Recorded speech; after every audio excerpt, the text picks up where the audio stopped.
तिब्बती बौद्ध धर्म के सबसे बड़े गुरु दलाई लामा और चीन नए दलाई लामा के चुनाव की प्रक्रिया को लेकर अब आमने सामने आ गए हैं। दरअसल 90 साल के दलाई लामा ने बीते दिनों अपने उत्तराधिकारी के चुनाव को लेकर कहा कि उनके बाद उनके उत्तराधिकारी के चुनाव की जिम्मेदारी दलाई लामा की संस्था गदेन फोड्रोंग ट्रस्ट के नियम अनुसार ही होगा, जिस पर चीन ने आपत्ति जताई है।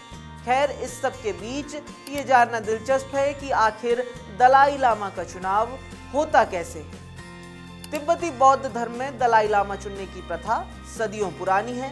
ये परंपरा पुनर्जन्म के सिद्धांत पर आधारित है। तिब्बत में ऐसी मान्यता है कि दलाई लामा दोबारा जन्म लेते हैं और एक नया रूप धारण करके अपना पदभार संभालते हैं और इसीलिए दलाई लामा का चुनाव मौजूदा दलाई लामा की मृत्यु के बाद होता है।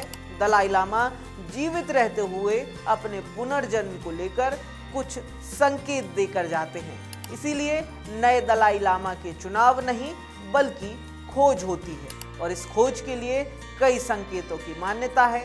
जब दलाई लामा के अंतिम संस्कार होते हैं उस दौरान उठे धुएं की दिशा से वो संभावित दिशा तय होती है जहां दलाई लामा का पुनर्जन्म हो सकता है और वरिष्ठ लामा उसी दिशा में खोज पर निकलते हैं। खोज के दौरान अलग अलग संभावित स्थानों पर दलाई लामा की मृत्यु के आसपास जन्म लेने वाले बच्चों की खोज होती है। ये पहला संकेत होता है दलाई लामा के पुनर्जन्म को खोजने का। इसके बाद उस बच्चे के जन्म से पहले के सपनों को डिकोड किया जाता है, फिर बच्चों के बौद्धिक कौशल को भी परखा जाता है। इस खोज के दौरान चुने हुए बच्चों के सामने कुछ सामान चुनने के लिए रखे जाते हैं। इन सामानों में दलाई लामा के पसंदीदा सामान भी रखे जाते हैं। ये भी दलाई लामा की खोज की प्रक्रिया का एक अहम हिस्सा होता है। मौजूदा दलाई लामा की खोज 1935 में तब हुई थी जब वो महज 2 साल के थे। उनका जन्म उत्तर पश्चिम चीन के एक किसान परिवार में हुआ था। 1940 में उन्हें शिक्षा दीक्षा के बाद आधिकारिक तौर पर दलाई लामा की उपाधि दी गई थी।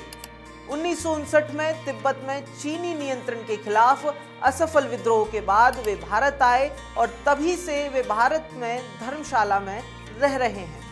मार्च 2025 में प्रकाशित अपनी पुस्तक वॉइस फॉर द वॉइसलेस में दलाई लामा ने कहा कि उनके उत्तराधिकारी का जन्म चीन के बाहर होगा और अब जब दलाई लामा ने इसे लेकर स्थिति साफ की है तो इसी बीच चीन चाहता है कि अगले दलाई लामा चीन से ही हो और उनका चयन 18वीं सदी की गोल्डन अर्न प्रक्रिया से हो और जिससे चीनी सरकार की मान्यता हो वही 15वां दलाई लामा चुना जाए।